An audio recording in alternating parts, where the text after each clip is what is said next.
Em mês de missões aqui na Igreja Batista em Araçás, e isso tem um significado. O primeiro é, nós batistas, nós somos uma denominação missionária. Nós somos uma denominação que entende o ID como algo que precisa ser feito. Muito mais do que isso, os batistas somos, então, missionários. Porque quando eu falo que a Igreja Batista é uma denominação missionária, fica parecendo que eu estou dizendo que a nossa placa é quem envia ou quem vai a missões. Mas na verdade, somos nós, os batistas, as pessoas, o recheio desse bolo é quem vai ou quem banca missões. Então nós somos missionários. Só que isso não deveria ser algo batista, porque isso é ser cristão. O cristão é um missionário.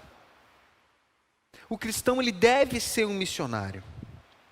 Só que em muitos momentos, a gente imagina a missão somente como algo muito distante. Quando a gente fala de missão, na nossa cabeça, vem a África, imediatamente. China, Indonésia. Um lugar bem longe.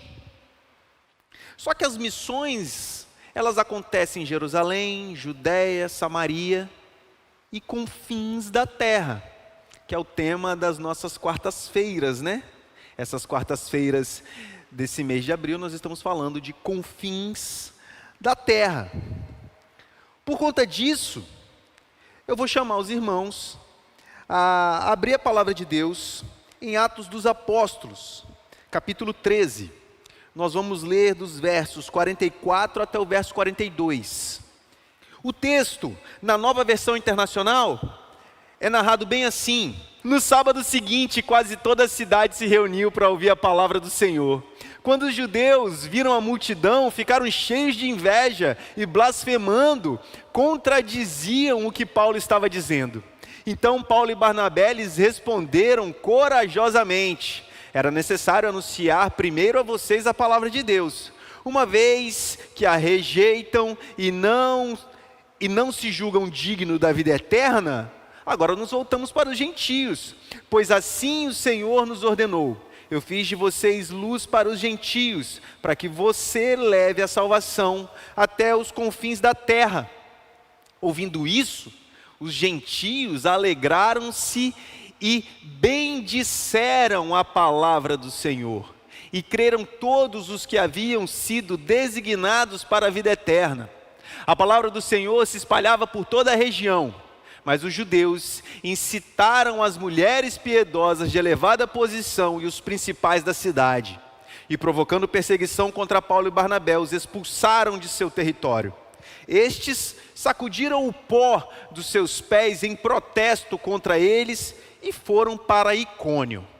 Os discípulos continuavam cheios de alegria e do Espírito Santo. Palavra do nosso Senhor. A história de Paulo é bem legal, porque ele se converte no capítulo 9 de Atos. No capítulo 9 de Atos, Paulo tem aquele encontro com Jesus, onde ele cai e não cai do cavalo. Ele estava andando e cai. O texto não diz que ele cai do cavalo, tá bom, gente? Então Paulo cai, ele perde a visão. Ele perde a visão no encontro com Jesus.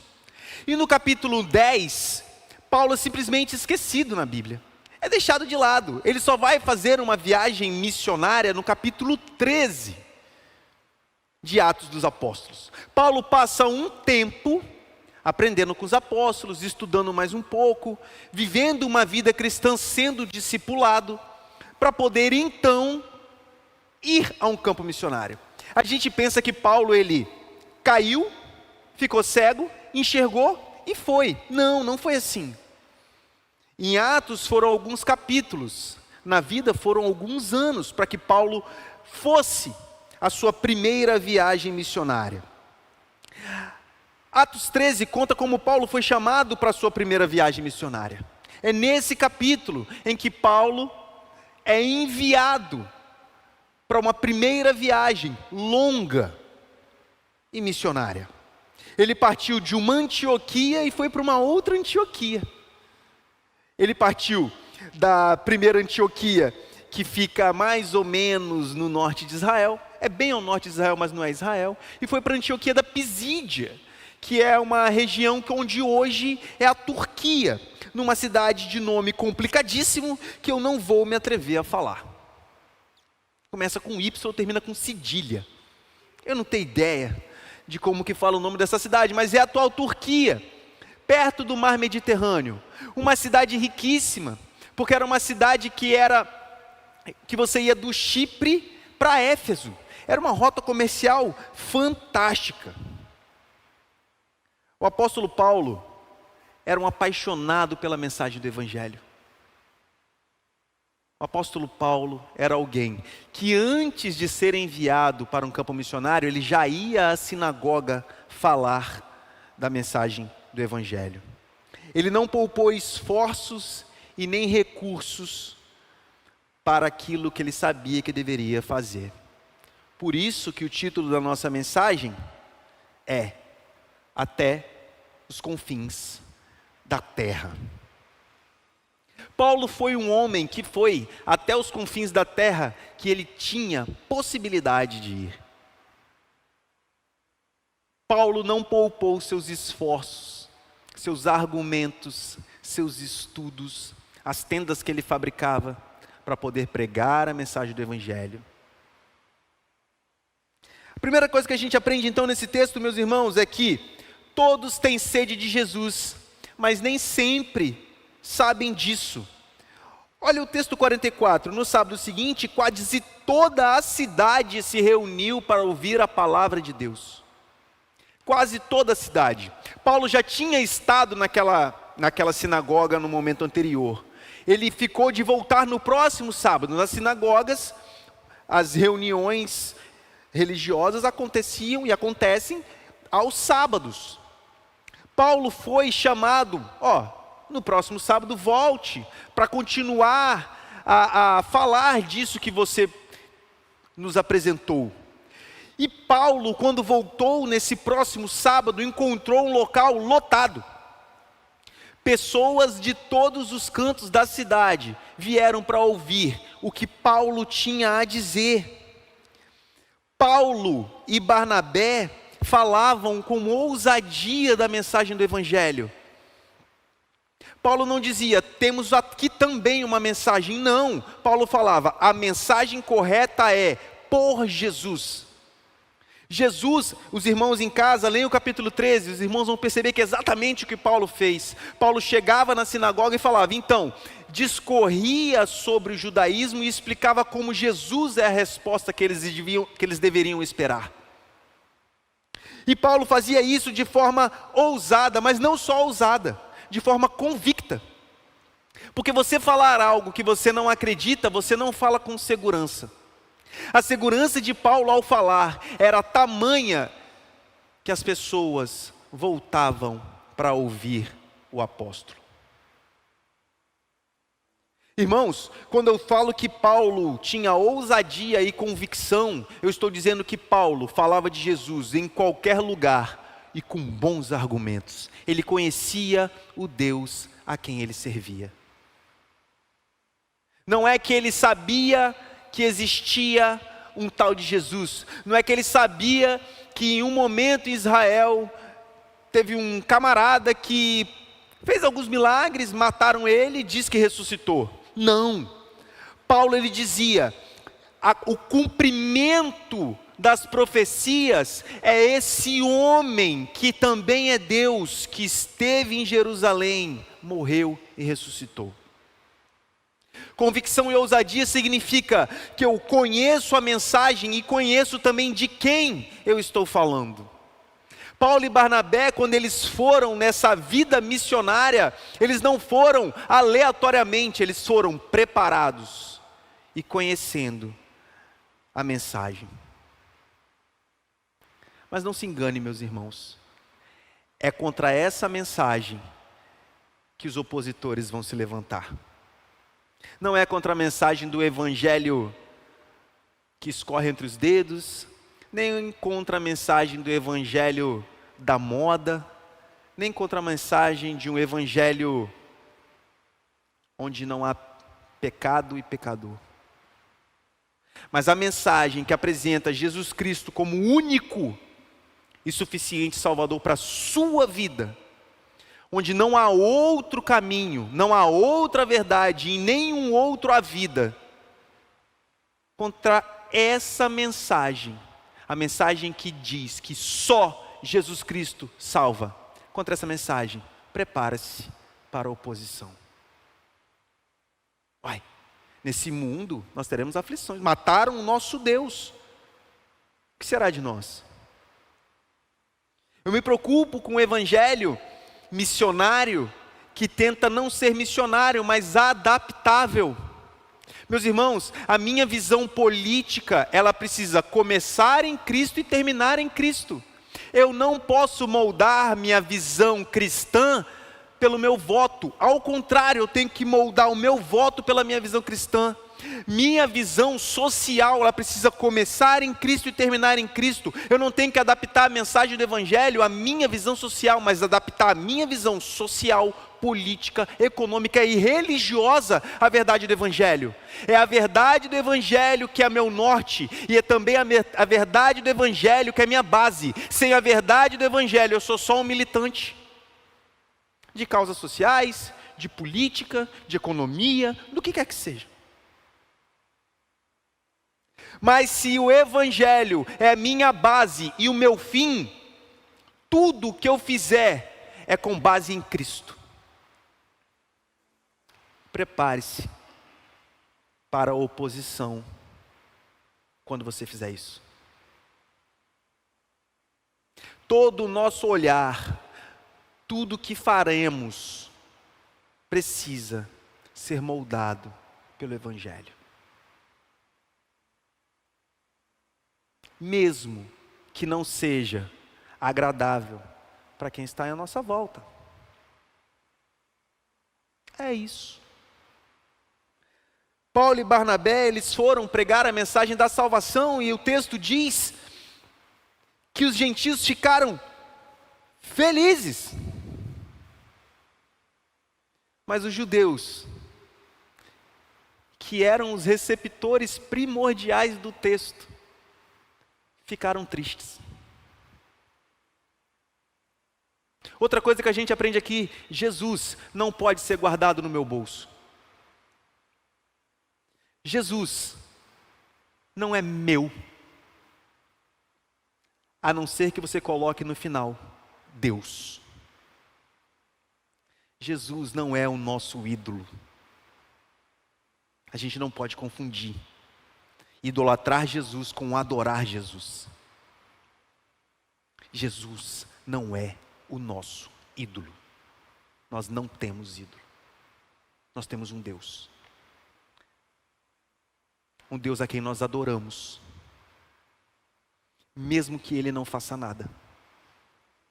Não um ídolo que nós cultuamos para que Ele faça alguma coisa. Jesus é o caminho, a verdade e a vida. E a mensagem da salvação é luz para os gentios. Está ali no verso 47, meus irmãos. Olha o que diz: pois assim o Senhor nos ordenou: eu fiz de vocês luz para os gentios, para que você leve salvação até os confins da terra. A gente acha que essa mensagem aqui é do Novo Testamento, né? Mas aqui Paulo está citando Isaías. Paulo está citando Isaías 49, verso 6. Se algum dia, meus irmãos, vocês tiverem curiosidade, digite confins da terra nos aplicativos de Bíblia. Vocês vão ver que esse termo, confins da terra, aparece constantemente na palavra do Senhor. Confins da terra não aparece pela primeira vez no final de Mateus, nem no começo de Atos. É um texto comum na mensagem do Senhor. O problema é que os primeiros que receberam essa mensagem, ao invés de irem aos confins da terra, se fecharam numa terra que é até pequena de Israel. Ao invés de levarem a mensagem do único Deus Todo-Poderoso para todos os lugares, eles guardaram Deus no bolso.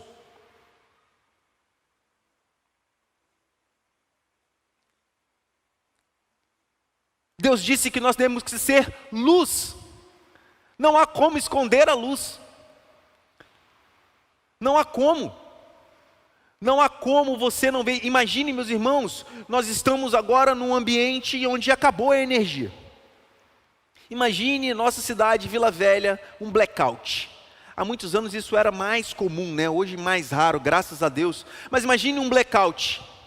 Um blackout. E você, nada, zero. Porque você não comprou vela, porque há muitos anos não acontece mais um blackout. Nós somos crente, crente não costuma ter fósforo nem isqueiro em casa. Mas aí, alguém passa dentro de uma ambulância. Barulho, farol e o giroflex ligado. Num breu. É impossível aquela luz e aquele som não ser reparado. E sabe o que mais? Quando aquela ambulância passa, você consegue perceber o caminho. É isso que nós somos. Nós somos o lanterninha dos antigos cinemas, mas nós somos também o farol que aponta onde tem um porto seguro e também que aponta onde tem o perigo. Nós somos aquele que sabe conduzir pelo caminho que se deve andar. Por quê? Porque nós caminhamos o caminho que é Jesus. Nós caminhamos no caminho, nós estamos neste caminho, nós iluminamos este trajeto, nós apontamos este destino. Isso é ser missionário. Missionário é apontar para o perdido o caminho da salvação que é Jesus Cristo de Nazaré. A mensagem da salvação alegra o coração do perdido, como nós lemos aqui no texto. Os gentios se alegraram, regozijaram, deram glórias a Deus. Por quê? Porque agora a salvação alcança-os.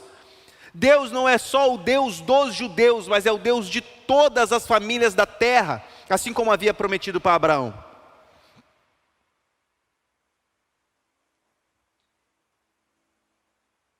E vou te falar, meus irmãos, lê comigo o 48, verso B. O verso 48, a parte B dele, o finalzinho. Olha que verso interessante. Diz que creram todos que haviam sido designados para a vida eterna. Eu não canso de falar isso aqui nesse púlpito. Não se preocupem em convencer ninguém. Convencer, Jesus não disse aqui na Bíblia, vá e convença as pessoas que Jesus Cristo é o Senhor. Nosso papel é muito fácil. Vá, anuncie que Jesus Cristo é o Senhor. Convencer, deixa para o Espírito de Deus. Isso é com Ele. É Ele que resolve. Nosso papel é muito fácil. É só dizer, Jesus Cristo é o Senhor. E convidar para que venha. É só isso. O Espírito de Deus, aqui em Atos, acrescentam os que creem, e agora, todos aqueles que Deus quis, receberam a mensagem da salvação e foram salvos. Nosso papel é só pregar o Evangelho. Nossa função não é convencer ninguém. Sabe por quê? Porque eu posso me preparar com o melhor dos argumentos aqui. Chega aqui na esquina, uma pessoa muito mais inteligente do que eu, o que não é muito difícil de existir, vai te convencer de outra coisa. Se eu te convenço, meus irmãos, outra pessoa te convence do contrário. Mas se Deus te convence, quem te desconvence? Nosso Deus não erra em salvar. Quando eu olho para mim, já dizia Lutero, eu vejo um pecador miserável. Mas quando eu olho para a cruz, eu vejo uma salvação imperdível. E bendito seja o nosso Deus por isso. Avançando, meus irmãos, a mensagem da salvação ela é imparável. Eu vejo as pessoas muito preocupadas, principalmente aqui no Brasil. Que nós estamos vivendo uma perseguição. Não estamos, irmão. Não estamos. Perseguição o quê? A porta da igreja aqui está aberta. Que mané perseguição? Nosso vídeo está no YouTube. Nosso interesse está na internet. Que perseguição é essa? Para com isso. Mesmo que tivéssemos. A mensagem do Evangelho é imparável, ela é uma avalanche, ela não para, a mensagem do Evangelho é imparável, imparável. Paulo e Barnabé viram que algumas pessoas daquela população se levantaram contra ele, bateram a poeira e foram para o Chipre. Eu vou para outra, eu vou lá para outra cidade, tudo bem, Icônio, né? Eles estavam em Chipre, foram para Icônio. Outra cidade, vou para outro lugar, vou pregar o Evangelho para outras pessoas. Sempre tem quem ouça. Sempre tem alguém esperando você falar que Jesus Cristo é o Senhor. Para um tá bom, irmão, tá ótimo. Poxa vida, eu falei do Evangelho para uma pessoa, só uma pessoa reconheceu Jesus Cristo como Senhor e Salvador da vida dele num ano. Tá ótimo. Você falou, meu irmão? Falei. Para quantas pessoas? Nem sei. Uma. Deus que quis. A mensagem do Evangelho, ela nunca vai parar, mesmo em locais onde há perseguição, mesmo em locais onde o Evangelho, ele é cerceado por alguma forma. A mensagem do Evangelho só pode ser parada pelo dono dela. Nós somos mensageiros, nós não somos donos dessa mensagem. E a mensagem do Evangelho só pode ser parada por Deus, e ela vai ser parada um dia, mas não é agora. Porque um dia ela vai ser desnecessária, porque nós estaremos na eternidade junto com aquele que é o motivo da mensagem, eternamente. Eternamente. Sol após sol, ao lado daquele que é o sol da justiça. Aí sim, não há mais necessidade de dizer que Jesus Cristo é o Senhor, porque nós estaremos prostrados aos pés daqueles que é o Senhor dos senhores. Bendito seja o nosso Deus. Mas saibam, meus irmãos, que sempre teremos opositores contra nós. Não espere nada diferente disso. E a oposição vem de pessoas de boa reputação. Nós vimos no texto. Pessoas intelectuais da cidade, religiosos de plantão, gente que talvez tenha o Evangelho destruído pela verdade do Evangelho. Um Evangelho que prega alguma bênção diferente, ou prega que se você não depositar nada no gasofilácio vai vir uma lagarta e vai comer o seu dinheiro, ou um Evangelho que diz que você vai vencer, ou que você é a menina dos olhos de Deus. Fica tranquilo, meus irmãos, essas pessoas não gostam do Evangelho da verdade. E as igrejas que fazem isso, elas crescem. É muita gente perdida. Para nós isso não importa. Um monte de gente perdida é sofrimento. Nós precisamos apontar para a salvação sempre. Aqui nesse texto, os judeus, que eram uma religião maior, tiveram inveja da religião menor. Mas é claro, porque aqui as pessoas vêm porque ouvem a mensagem da salvação. Não prometemos outra troca, senão a melhor, que Jesus Cristo é o Senhor e que Ele vai te salvar. Eu não sei para que querer mais do que isso. Aqui na Igreja Batista Araçás nós fazemos uma promessa, sim. A promessa que Jesus Cristo é Deus e que a salvação é gratuita e é um presente. Não vou te prometer que a nossa oração vai resolver seus problemas, mas nós vamos orar.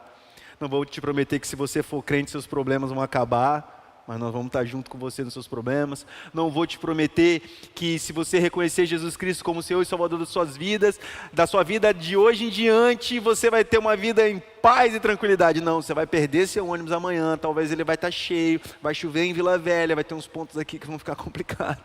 Vai continuar. Vai continuar. A diferença grande é que Jesus Cristo te salvou. E esses problemas vão acabar. E a nossa esperança está nele. E um dia estaremos em novos céus e nova terra, porque lá habitará a justiça eternamente. Bendito seja o nome do Senhor por isso. Por isso, meus irmãos, continue a missão. Se algo deu errado, Se você enfrentou oposição, aprenda com os apóstolos, sacuda a poeira e vá continuar a missão numa outra esquina, numa outra quadra, numa outra porta, com uma outra pessoa. Lembre-se do seguinte, meus irmãos, os apóstolos continuaram cheios de alegria e cheios do Espírito Santo, mesmo depois de tamanha oposição. Mesmo depois de tamanha oposição. O texto é Jerusalém, Judéia, Samaria e confins da terra, lembre-se. Eles pregaram o Evangelho, e pregaram o Evangelho os encheu de alegria. Falar que Jesus Cristo é o Senhor enchia esses homens de alegria. Ir à torta e à direita para tudo quanto é lado enchia esses homens de alegria. E mesmo já tendo recebido o Espírito Santo, porque todo aquele que é convertido recebe em si o Espírito Santo, que nos convence de pecado, justiça e juízo, eles ficavam em plenitude, eles tinham um poder do Espírito com eles, era muita alegria, e cheios de Deus, vida devota, vida alegre, vida em Cristo, vida que não se poupava em dizer: eu te ofereço o que eu tenho, Jesus Cristo, esse que me enche de alegria, e me enche do Espírito de Deus.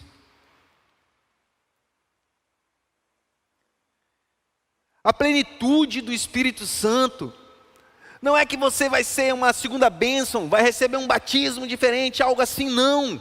É uma intimidade tão grande com Deus que pode ser quase palpável. É você ter uma intimidade com Deus tão grande, tão grande, tão grande, a ponto do Espírito de Deus poder ser percebido por nossas narinas. A plenitude do Espírito de Deus é Deus presente todo o tempo, de forma perceptível para o outro.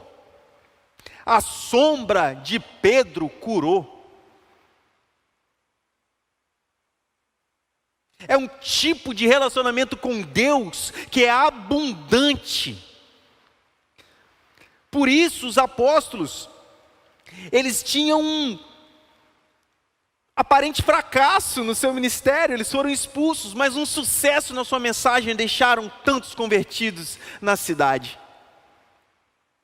Um aparente fracasso da pregação, na verdade foi um sucesso de salvação. Mas o que aconteceu? Nós fomos expulsos de lá.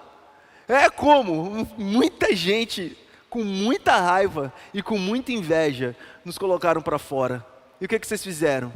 Batemos a poeira e fizemos em outro lugar o que acabamos de fazer no local anterior. Porque o texto é claro, irmão. Jerusalém, Judéia, Samaria, confins da terra. Jerusalém é a nossa vizinhança, é a nossa cidade. Judéia é o nosso estado. Então, Jerusalém, Judéia é a parte sul de Israel, Samaria é o reino do norte, que seria o nosso país inteiro, confins da terra, até onde o nosso braço alcançar. Confins da terra é o mundo inteiro. Mas você já fez missões em Jerusalém? Calçada da sua casa, seu quarteirão, sua escola, a cadeira do lado do seu trabalho. Todo cristão é um missionário. Eu não posso ser alguém que estava com fome e aprendeu onde tem comida. Eu não posso ser alguém que negue esse prato de comida para outra pessoa que está faminta. As pessoas estão famintas por Jesus. O mundo está necessitado do Senhor. Jesus Cristo é a única resposta para esse mundo que está perdido. Não se furte a sua missão. Você é um missionário até que Ele venha. Vamos ficar de pé.